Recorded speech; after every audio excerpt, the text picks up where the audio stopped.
A seguir, Hora da Notícia. O edital do aeroporto Lauro Cortes é um dos assuntos de hoje no quadro Fatos. O câncer infantil é a principal causa de morte por doença entre crianças e adolescentes. E a gente fala hoje sobre a campanha Setembro Dourado, que faz um alerta sobre a doença. Nosso convidado aqui no estúdio é o oncologista pediátrico Pablo Santiago.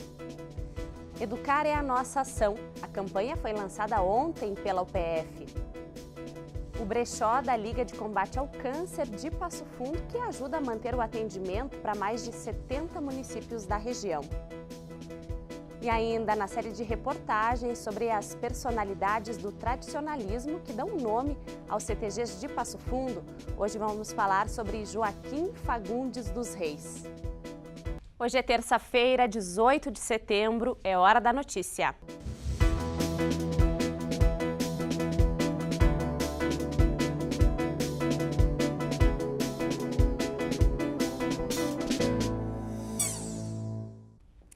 Educar é a nossa ação. Essa é a marca da nova campanha da UPF, lançada ontem aqui na universidade. Veja só. O conteúdo institucional criado para a campanha deve ser vinculado nas mídias locais nos próximos dias.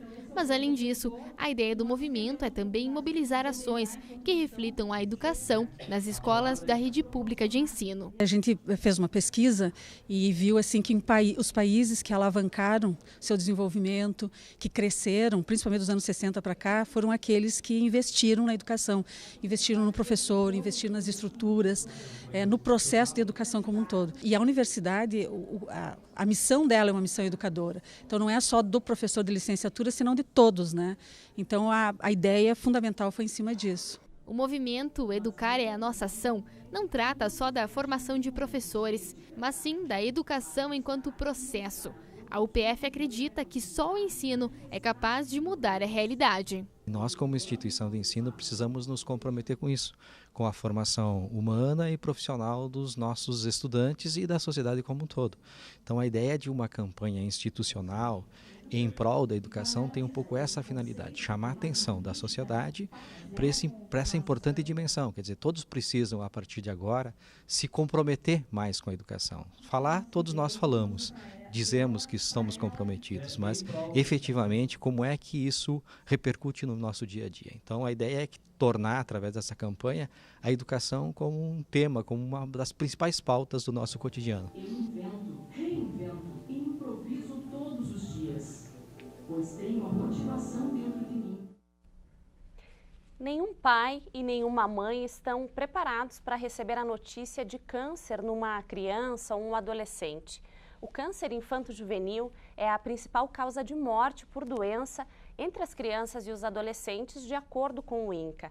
E o Setembro Dourado é uma campanha criada para conscientizar e para prevenir a doença.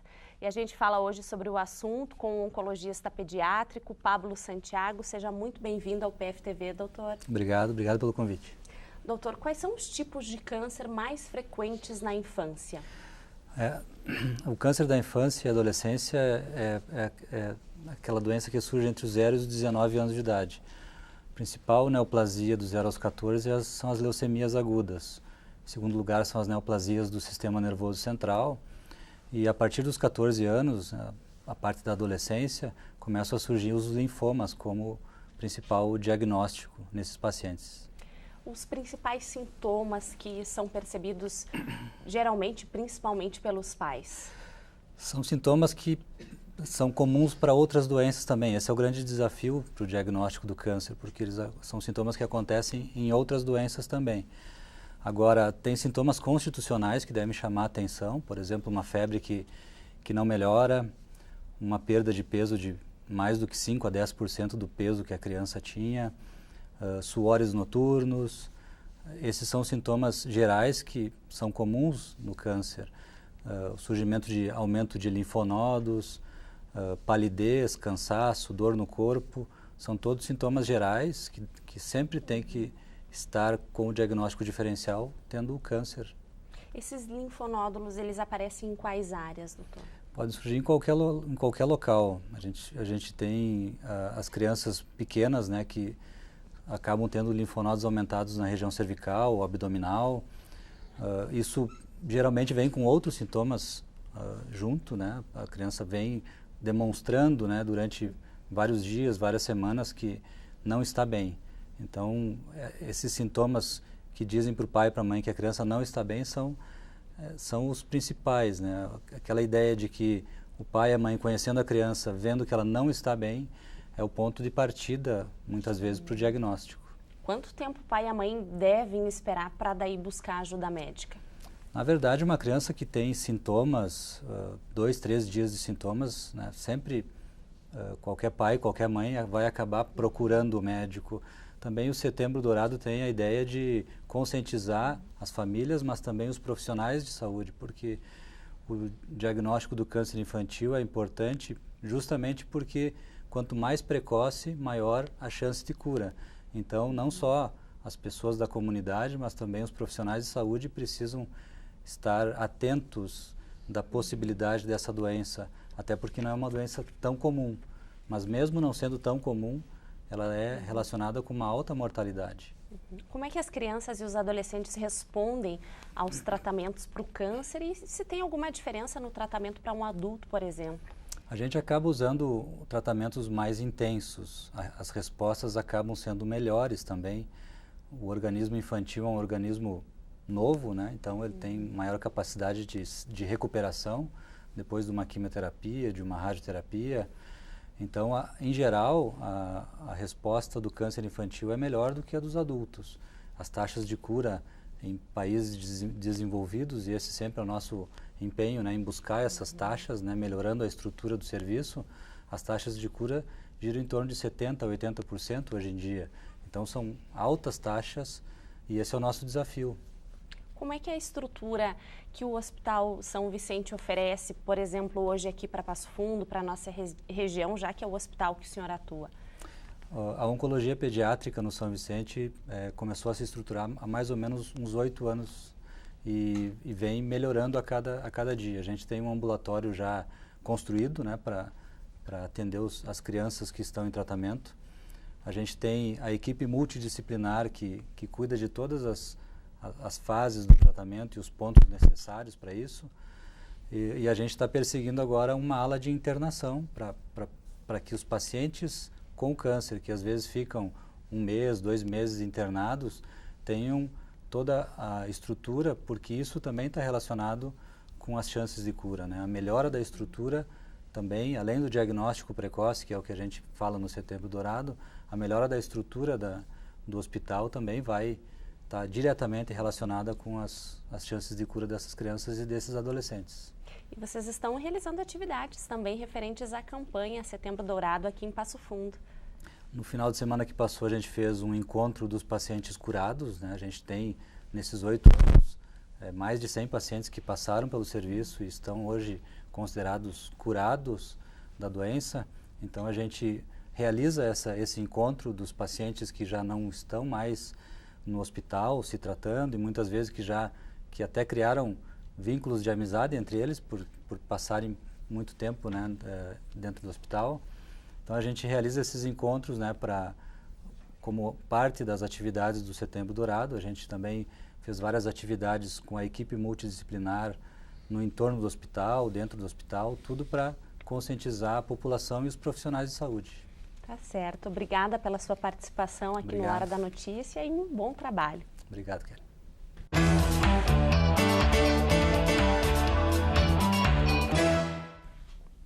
E tem movimento no edital do aeroporto Lauro Cortes. Esse é um dos assuntos do quadro Fatos de hoje. Zumara. Mais uma movimentação é registrada no processo de licitação do aeroporto Lauro Cortes. Além dos mais de 80 pedidos de esclarecimento referentes ao edital, a Central de Compras, que é a Selic, recebeu pedidos de impugnação. 2 empresas questionaram itens técnicos que supostamente ferem o Estatuto das Licitações. Em resposta que foi publicada ontem, o órgão informou que retificou as informações e negou os pedidos. O número de questionamentos foi o responsável pelo atraso nas datas do edital, de acordo com a Secretaria de Transportes. Inicialmente previsto para julho, a abertura para recebimento das propostas está marcada para o dia 1º de outubro. A Secretaria disse que o número de esclarecimentos é comum devido à complexidade do projeto. E ontem, o Tribunal Superior Eleitoral fechou o sistema de registro de candidaturas à presidência da República, que será inserido nas urnas eletrônicas para a votação no primeiro turno das eleições, no dia 7 de outubro. Estão confirmados 13 candidatos que tiveram os registros aceitos pelo tribunal. Os dados são enviados agora aos 27 tribunais regionais eleitorais, que serão responsáveis pelo carregamento das urnas com todos os candidatos que vão participar do pleito. No Rio Grande do Sul, a Justiça indeferiu a candidatura de Paulo de Oliveira Medeiros, do PCO, que disputaria o governo do estado. Com isso, 7 candidatos estão aptos à disputa ao Piratini. Tá certo, obrigada, Zumar. Outras informações amanhã. Tá certo, até amanhã. E desde ontem, a Avenida 7 de Setembro está bloqueada. Por causa da preparação para o desfile Farroupilha, o trecho entre as ruas Coronel Chicuta e a Avenida Presidente Vargas, no sentido Centro-São Cristóvão, ficará interrompido. E a Liga de Combate ao Câncer realiza um brechó beneficente para ajudar no trabalho que atende a mais de 70 municípios aqui da nossa região. A gente mostra depois do intervalo.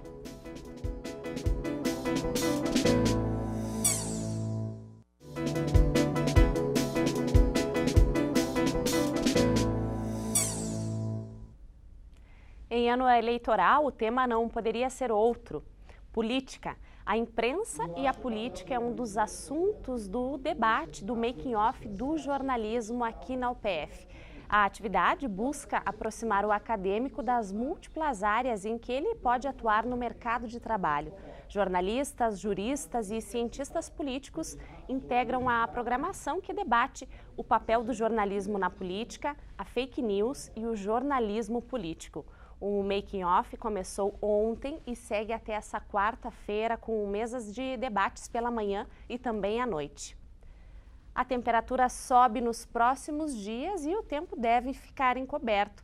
Veja então os detalhes.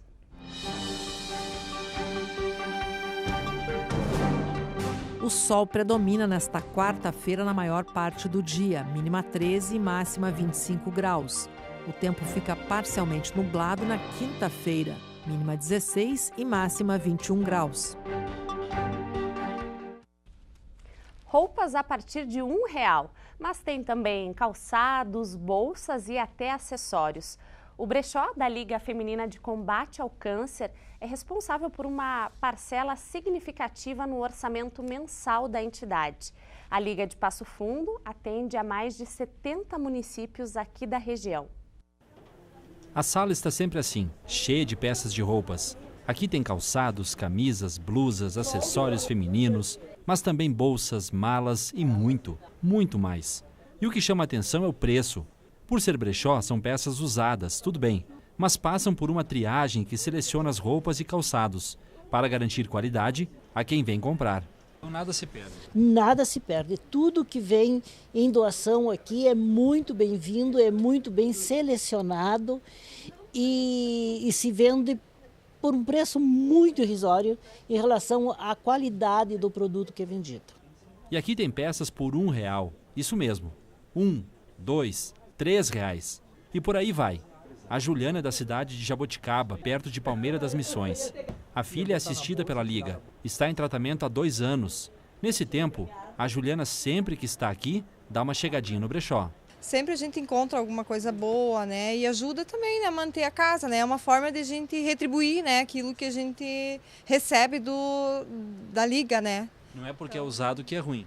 Não, com certeza não. Isso tem coisas muito boas aqui, né, que a gente leva e aproveita muito bem. A Josi vem praticamente todos os dias no brechó. O local veste a família toda. Adoro comprar, compro para meus netos, compro para mim, adoro esse lugar. E tem coisas boas, né? Tem coisas boas. E ainda a gente ajuda as crianças aqui. E é barato. E é barato. Adoro vir aqui. A Liga conta com cerca de 300 assistidos. São famílias que ficam na estrutura enquanto o familiar está em tratamento. Por isso é importante a comunidade participar do brechó, porque cada real que entra é um estímulo a mais para custear a estrutura. O brechó fatura por mês em torno de R$10 mil.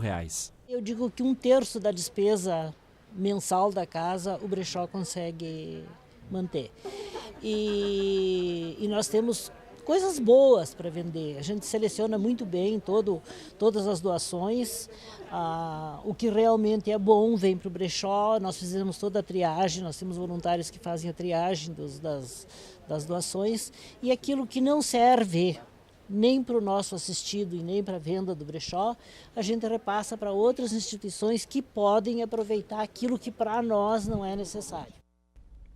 E para fazer a doação é importante levar então as peças em boas condições de uso.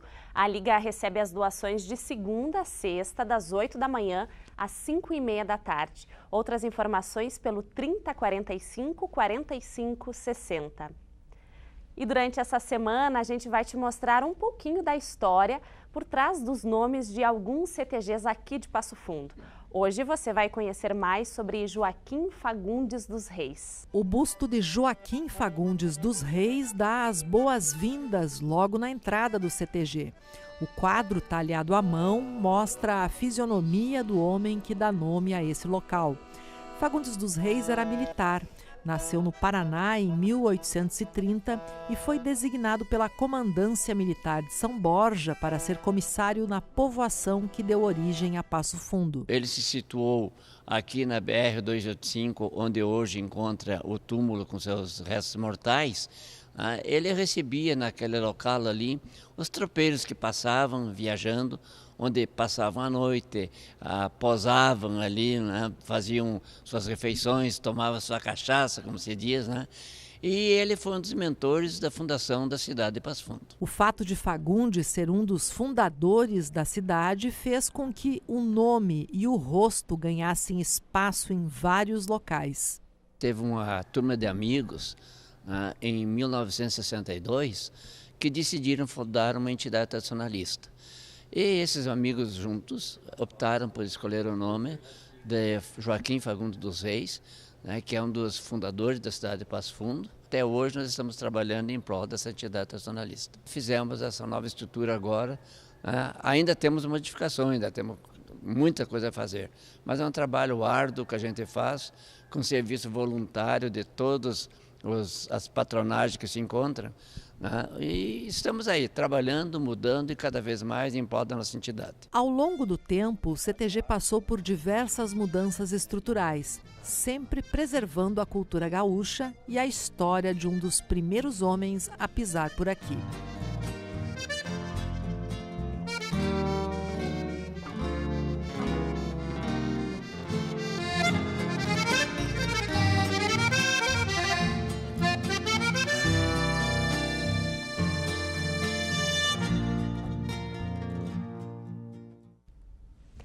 Essas foram as informações de hoje.